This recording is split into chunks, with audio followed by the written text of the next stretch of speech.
Chaque mois, c'est le même rituel. Votre salaire arrive sur votre compte et, dans quelques jours seulement, il semble s'évaporer comme par magie. Vous vous demandez constamment pourquoi vous travaillez si dur alors que l'argent file entre vos doigts. Et si je vous disais qu'en appliquant simplement 8 règles précises des réceptions de votre salaire, vous pourriez non seulement arrêter cette hémorragie financière, mais aussi construire une véritable fortune au fil du temps. Bonjour à tous et bienvenue. Dans cette vidéo, je vais partager avec vous les 8 règles fondamentales que les personnes financièrement indépendantes appliquent systématiquement dès qu'elles reçoivent leur salaire. Ces règles ne sont pas des secrets inaccessibles réservés à une élite, mais des principes éprouvés que n'importe qui peut mettre en place, quel que soit son niveau de revenu actuel. La différence entre ceux qui réussissent financièrement et ceux qui luttent constamment n'est pas forcément le montant de leur salaire, mais la façon dont ils gèrent cet argent dès qu'il arrive sur leur compte. Les millionnaires ordinaires, ceux qui ont bâti leur richesse progressivement et non par héritage ou coup de chance, suivent presque tous ces règles comme une religion. Avant d'entrer dans le vif du sujet, n'oubliez pas de vous abonner à la chaîne et d'activer les notifications pour ne manquer aucune de nos stratégies financières qui pourraient transformer votre rapport à l'argent. Maintenant, plongeons dans ces 8 règles qui vont révolutionner votre gestion financière. Première règle, payez-vous en premier, entre 10 à 30% DE votre salaire. La première règle, et sans doute la plus importante, est de vous payer en premier. Qu'est-ce que cela signifie concrètement? Dès que votre salaire arrive, avant même de payer vos factures ou de faire vos courses, prélevez immédiatement entre 10% et 30% de ce montant pour l'investir dans votre futur. Cette règle renverse complètement la logique habituelle qui consiste à attendre la fin du mois pour voir ce qu'il reste à épargner. Avec cette approche, vous ne trouverez jamais rien à épargner, car les dépenses ont tendance à s'adapter naturellement aux ressources disponibles. C'est ce que les économistes appellent la loi de Parkinson financière. Les dépenses augmentent toujours pour absorber la totalité des revenus disponibles. En vous payant d'abord, vous inversez cette dynamique. Vous faites de votre épargne et de vos investissements une priorité absolue, au même titre que votre loyer ou vos impôts. Si vous attendez d'avoir assez d'argent pour commencer à épargner, ce jour n'arrivera jamais. Maintenant, soyons concrets. Si vous débutez, commencez par prélever 10% de votre salaire net dès qu'il arrive. Par exemple, sur un salaire de 2000 €, cela représente 200 €. Petite parenthèse, ne faites pas attention à la devise. Contentez-vous de calculer les pourcentages, que vous utilisiez le franc CFA ou une autre devise. Donc, je disais que vous devez commencer par prélever 10% de votre salaire net. À titre d'exemple, sur un salaire de 2000 €, cela représente 200 €. Au fur et à mesure que vous vous habituez à vivre avec 90% de votre salaire, vous pourrez progressivement augmenter ce pourcentage jusqu'à 20%, puis 30% pour les plus disciplinés d'entre vous. Mais je n'arrive déjà pas à boucler mon mois avec 100% de mon salaire. Comment pourrais-je vivre avec seulement 90%? C'est une objection légitime que j'entends souvent. La réponse tient en un mot, adaptation. Notre capacité à nous adapter à un niveau de ressources est remarquable. En créant cette contrainte artificielle, vous forcerez votre cerveau à trouver des solutions d'optimisation que vous n'auriez jamais envisagées autrement. Souvenez-vous de cette vérité fondamentale. Ce n'est pas ce que vous gagnez qui compte, mais ce que vous conservez. J'ai connu des personnes gagnant 5000 € par mois qui finissaient chaque mois à découvert, et d'autres gagnant 2000 € qui avaient constitué un patrimoine conséquent en quelques années seulement. Deuxième règle, établissez un budget mensuel précis, la méthode 50/30/20. La deuxième règle essentielle consiste à établir un budget mensuel précis des réceptions de votre salaire. Sans budget, vous naviguez à vue, et il est pratiquement impossible de progresser financièrement dans ces conditions. Je vous recommande d'utiliser la méthode 50/30/20 qui a fait ses preuves par sa simplicité et son efficacité. Voici comment elle fonctionne. 50% de votre revenu net est alloué aux besoins essentiels, logement, nourriture, transport, assurance, etc. Ces dépenses sont incompressibles à court terme, bien qu'elles puissent être optimisées sur le long terme. 30% est consacré à vos envies et loisirs, sorties, restaurants, vêtements, abonnements streaming, etc.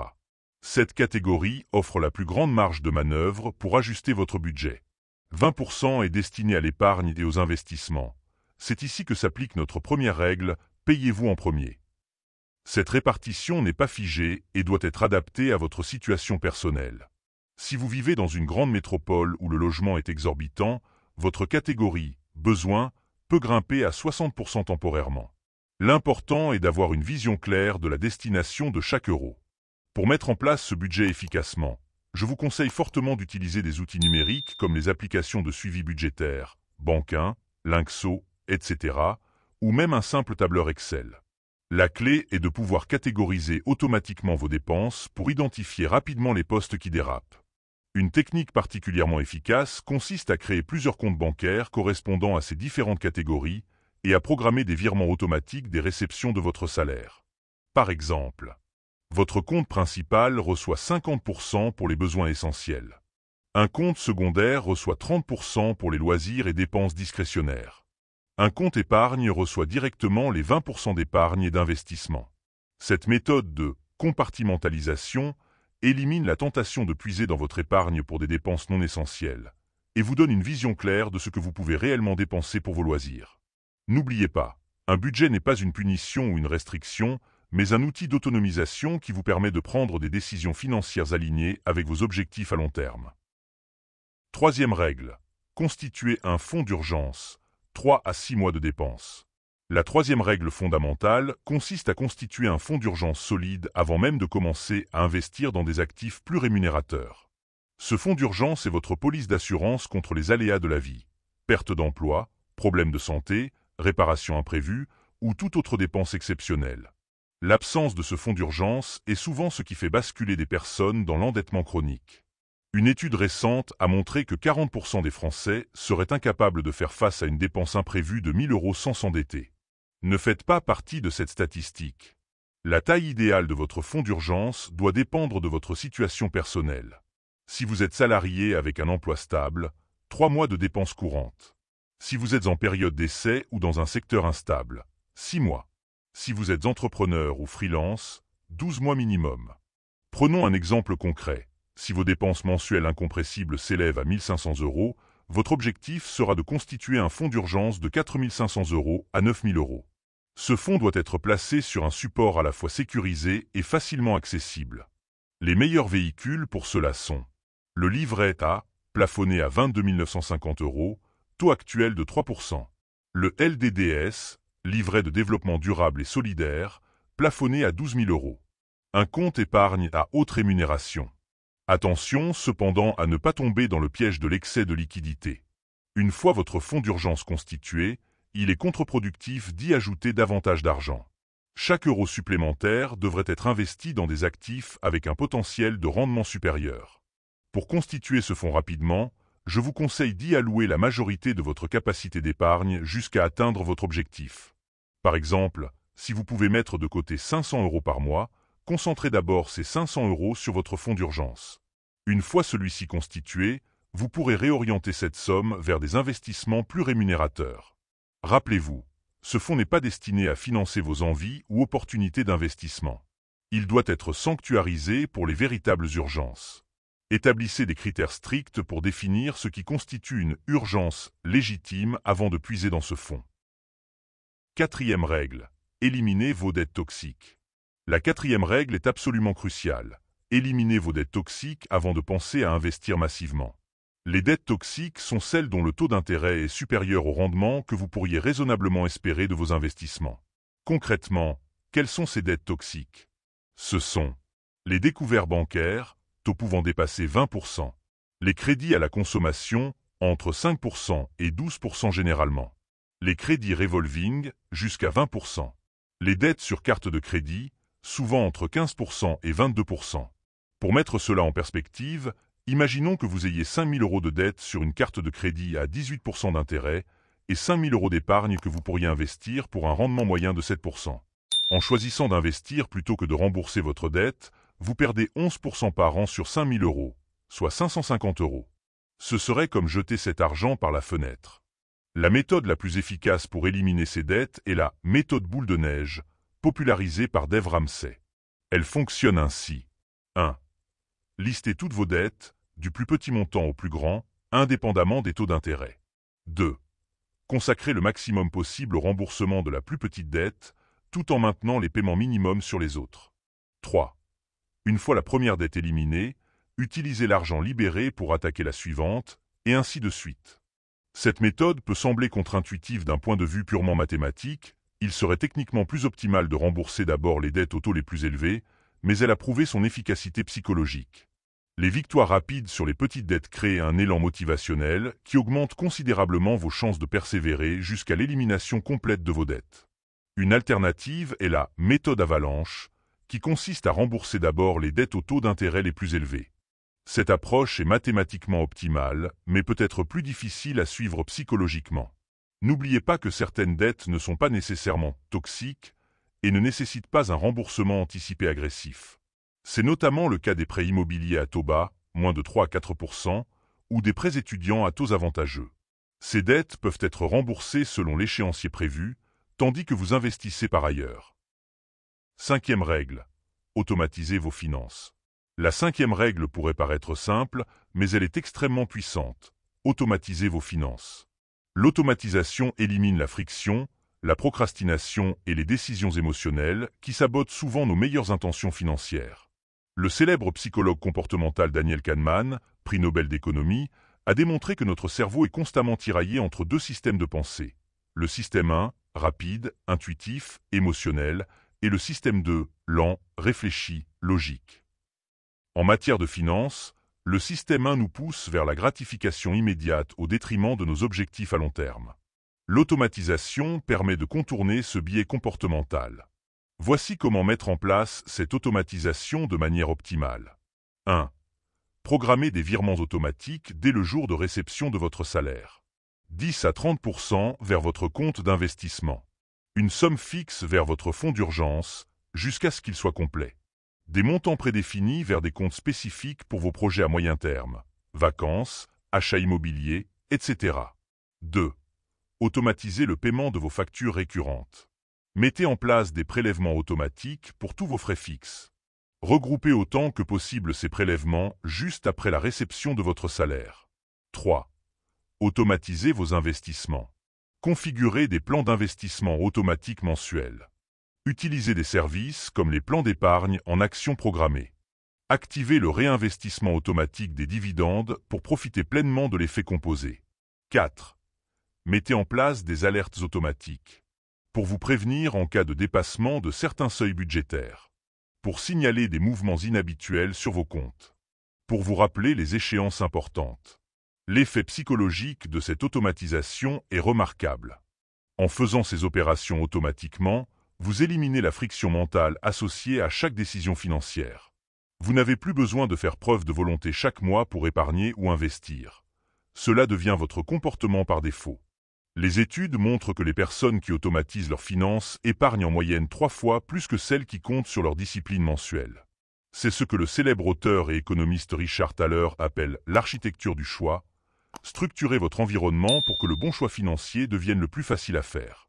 Un autre avantage majeur de l'automatisation est qu'elle vous permet d'adopter une approche d'investissement moyenné en dollars. En investissant régulièrement la même somme, vous achetez plus de parts quand les prix sont bas et moins quand ils sont élevés, ce qui optimise naturellement vos points d'entrée sur les marchés sans avoir à tenter de timer ces derniers. Sixième règle. Diversifiez intelligemment vos investissements. La sixième règle est fondamentale pour bâtir une richesse durable. Diversifiez intelligemment vos investissements. Cette règle repose sur le principe qu'il est imprudent de mettre tous vos œufs dans le même panier, mais elle va bien au-delà de cette simple maxime. La diversification intelligente ne consiste pas à multiplier les placements similaires, mais à répartir votre capital entre différentes classes d'actifs faiblement corrélées entre elles. En termes simples, vous voulez des investissements qui ne réagissent pas tous de la même façon aux mêmes événements économiques. Voici une structure de diversification optimale pour un investisseur moyen. 1. Les actifs de croissance, 40 à 70% selon votre profil de risque. Actions, via des ETF indiciels à faible frais.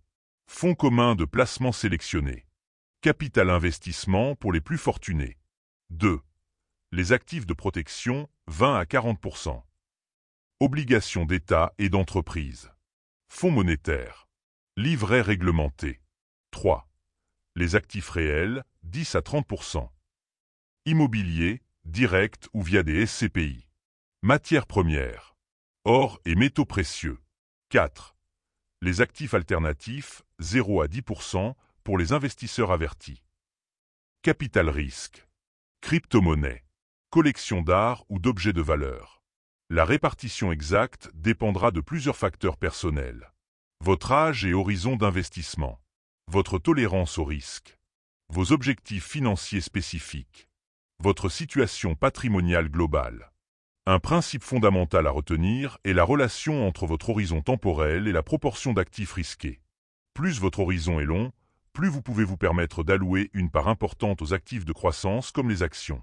À l'inverse, si vous aurez besoin de votre capital dans moins de 5 ans, privilégiez les actifs de protection. La règle approximative traditionnelle suggère que le pourcentage d'actifs de croissance dans votre portefeuille devrait être de 100 moins votre âge. Par exemple, à 30 ans, vous pourriez avoir 70% en actifs de croissance. Cette règle est un bon point de départ, mais elle doit être adaptée à votre situation personnelle. N'oubliez pas que la diversification ne se limite pas aux classes d'actifs. Au sein de chaque catégorie, diversifiez également. Géographiquement, marché développé et émergent. Par secteur d'activité.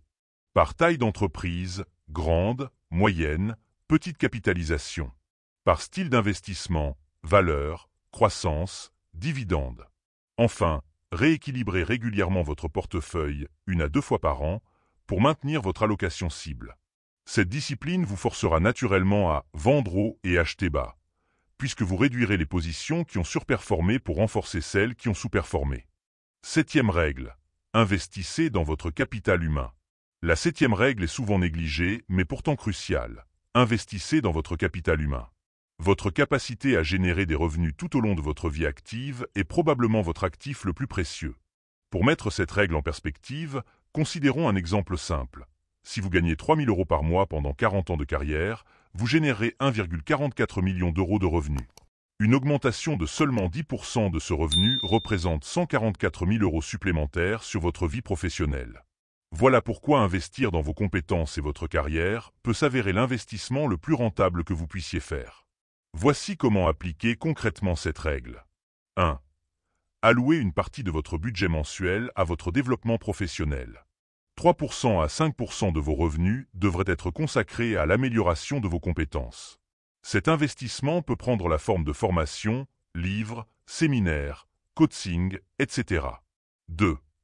Développez des compétences à haute valeur ajoutée. Identifiez les compétences émergentes dans votre secteur. Maîtrisez des savoir-faire rares qui vous rendront irremplaçables. Cultivez des compétences transversales, gestion de projet, leadership, vente, etc. 3. Construisez activement votre réseau professionnel. Participez à des événements de networking. Entretenez régulièrement vos relations professionnelles. Soyez visible sur les plateformes professionnelles comme LinkedIn. 4. Créez des sources de revenus multiples. Développez une activité secondaire liée à vos compétences. Explorez des opportunités de revenus passifs, création de contenu, affiliation, etc. Envisagez l'entrepreneuriat à temps partiel avant un éventuel passage à temps plein. Le rendement sur investissement, ROI, de ces actions peut être spectaculaire. Une formation à 2 000 € qui vous permet d'obtenir une augmentation de 300 € mensuels se rentabilise en moins de 7 mois, puis génère un rendement effectif de plusieurs centaines de pourcents sur les années suivantes. N'oubliez pas que l'investissement dans votre capital humain ne se limite pas à votre formation technique. Votre santé physique et mentale, votre équilibre émotionnel et vos compétences relationnelles font également partie de votre capital humain et méritent votre attention. Contrairement aux autres investissements, celui-ci est totalement sous votre contrôle et pratiquement à l'abri des fluctuations du marché. Même en cas de crise économique majeure, vos compétences et votre expertise restent avec vous et conservent généralement leur valeur. 8e règle. Adoptez une vision à long terme et la patience. La 8e et dernière règle est peut-être la plus difficile à appliquer dans notre monde d'instantanéité et de gratification immédiate. Adoptez une vision à long terme et cultivez la patience. La création de richesses significatives est un marathon, pas un sprint. Les données historiques sont sans appel. Les investisseurs qui obtiennent les meilleurs résultats ne sont pas ceux qui sont les plus intelligents ou les mieux informés, mais ceux qui restent disciplinés et patients sur la durée. Une étude de Fidelity a même révélé que les portefeuilles les plus performants appartenaient à des investisseurs décédés ou qui avaient oublié l'existence de leur compte. Ces investisseurs involontaires n'ont jamais paniqué pendant les crises, ni succombé à l'euphorie pendant les bulles. Voici comment mettre en pratique cette vision à long terme. 1. Définissez des objectifs financiers avec des horizons temporels clairs. Court terme, 1 à 2 ans. Fonds d'urgence, petit projet. Moyen terme, 3 à 7 ans. Apport pour un achat immobilier, création d'entreprise. Long terme, 8+100. Retraite, indépendance financière, transmission patrimoniale. 2. Résister à l'effet FOMO, Fear of Missing Out. Ne vous laissez pas influencer par les succès anecdotiques rapportés dans les médias. Évitez de sauter sur les tendances d'investissement à la mode. Rappelez-vous que les rendements exceptionnels à court terme s'accompagnent presque toujours de risques exceptionnels. 3. Adoptez une approche d'investissement systématique. Investissez régulièrement, quelles que soient les conditions de marché. Réduisez la fréquence à laquelle vous consultez vos investissements, idéalement pas plus d'une fois par trimestre. Automatisez vos investissements pour éliminer les décisions émotionnelles. 4. Mesurez votre progression vers vos objectifs, pas contre les autres. Définissez vos propres indicateurs de succès financier. Évitez les comparaisons avec les autres, qui mènent souvent à des décisions irrationnelles. Célébrez vos victoires progressives pour maintenir votre motivation. L'effet de la patience et de la vision à long terme se manifeste particulièrement à travers le pouvoir des intérêts composés, qu'Einstein aurait qualifié de 8e merveille du monde. Pour illustrer, 100 € investis chaque mois pendant 40 ans avec un rendement annuel moyen de 7% se transforme en plus de 240 000 €. Mais si vous attendez 10 ans pour commencer, le même investissement ne vous rapportera que 110 000 € environ. La vision à long terme vous permet également de tirer parti des crises et corrections de marché, en les voyant comme des opportunités plutôt que des catastrophes.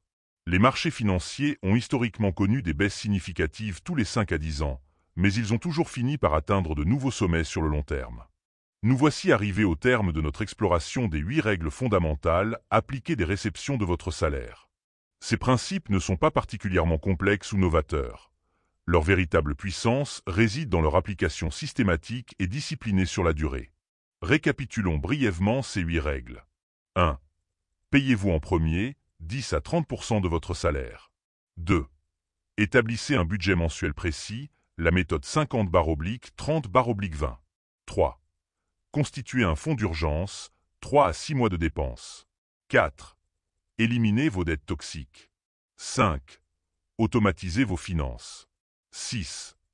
Diversifiez intelligemment vos investissements. 7. Investissez dans votre capital humain. 8. Adoptez une vision à long terme et la patience. Ces règles constituent un système cohérent plutôt qu'une liste d'actions isolées. Chacune renforce l'efficacité des autres, créant un cercle vertueux qui vous propulsera progressivement vers la liberté financière. La bonne nouvelle est que vous pouvez commencer à les appliquer dès aujourd'hui, quel que soit votre niveau de revenu ou votre situation financière actuelle. Le secret n'est pas de les appliquer parfaitement du premier coup, mais de commencer quelque part et de vous améliorer progressivement. N'oubliez pas que la gestion financière est un marathon, pas un sprint. Vous connaîtrez inévitablement des moments de faiblesse, des erreurs et des imprévus. Ce qui compte, c'est de revenir systématiquement à ces principes fondamentaux après chaque écart. Au début, ces règles peuvent sembler contraignantes. Mais avec le temps, elles deviendront des habitudes, puis une seconde nature. Et un jour, vous réaliserez que ce qui vous paraissait être une discipline financière s'est transformé en liberté financière. Si cette vidéo vous a apporté de la valeur, ne gardez pas ces connaissances pour vous. Partagez-la avec ceux qui pourraient en bénéficier. La littératie financière est un super pouvoir trop rare dans notre société, et chaque personne qui maîtrise ces principes peut transformer non seulement sa vie, mais aussi celle de son entourage. Maintenant, j'aimerais vous lancer un défi concret. Choisissez une seule de ces règles, celle qui vous semble la plus accessible immédiatement, et engagez-vous à la mettre en pratique des réceptions de votre prochain salaire.